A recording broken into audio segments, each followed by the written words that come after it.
Dans cette capsule, nous allons aborder quelques fonctions de base du logiciel R.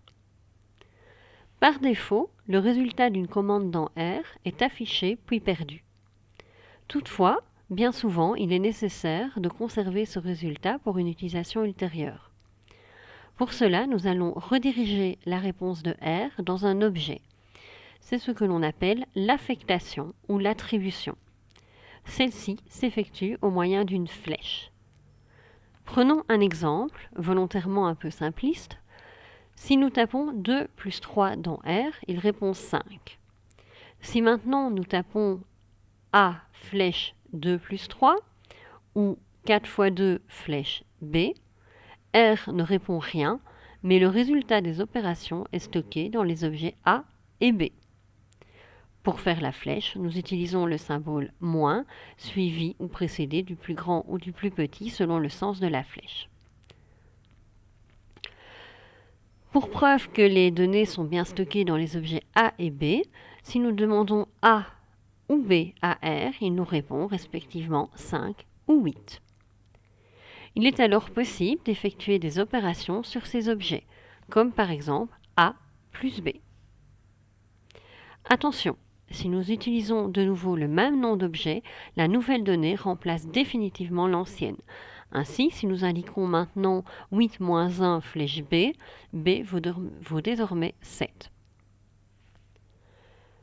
La fonction sec permet de créer une suite ou une séquence de nombres. Le premier argument est le nombre de départ, par exemple 1. Le second argument est le dernier nombre, par exemple 25. Et le troisième argument est l'incrémentation souhaitée, par exemple 3. Si nous ne notons pas de troisième argument, l'incrément sera de 1.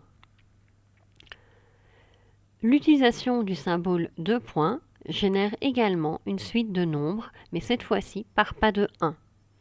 Par exemple, pour créer un vecteur contenant tous les nombres de 11 à 20, nous taperons 11 2.20.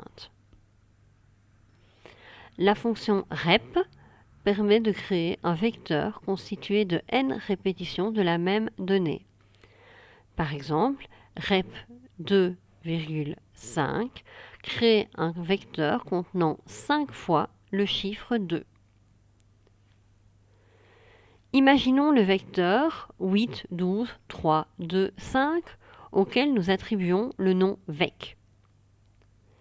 La fonction somme-vec permet de calculer la somme des nombres composant ce vecteur. La fonction min-vec permet d'en calculer la moyenne, tandis que la fonction sd-vec calcule son écart-type. Les fonctions min-vec et max-vec permettent de déterminer respectivement la plus petite et la plus grande valeur de ce vecteur. La fonction length donne la longueur d'un objet. Cette longueur est différente selon la structure de l'objet. Imaginons toujours le vecteur vec, mais également la matrice mat et le dataframe df.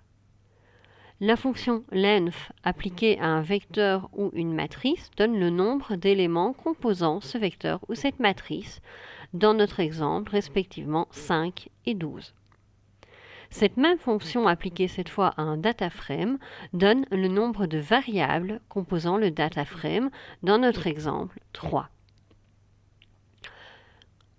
Comme son nom l'indique, la fonction summary permet d'obtenir le résumé d'un objet. Celui-ci sera différent selon la structure et le type de données. Reprenons le vecteur vec. L'application de la fonction summary sur ce vecteur permet d'obtenir en une seule commande la valeur minimale, la valeur maximale, la moyenne, la médiane, ainsi que le premier et le troisième quartile de la suite de nombres. Lorsque la fonction summary est appliquée sur une matrice, par exemple notre matrice mat, les mêmes informations sont fournies pour chaque colonne de la matrice. Enfin, l'application de la fonction summary sur un dataframe, ici notre dataframe df, permet d'obtenir ces mêmes informations pour les colonnes constituées de vecteurs contenant des nombres. Par contre, pour la troisième colonne qui contient des données organisées sous forme de facteurs, la fonction summary renvoie le nombre d'occurrences pour chaque niveau du facteur.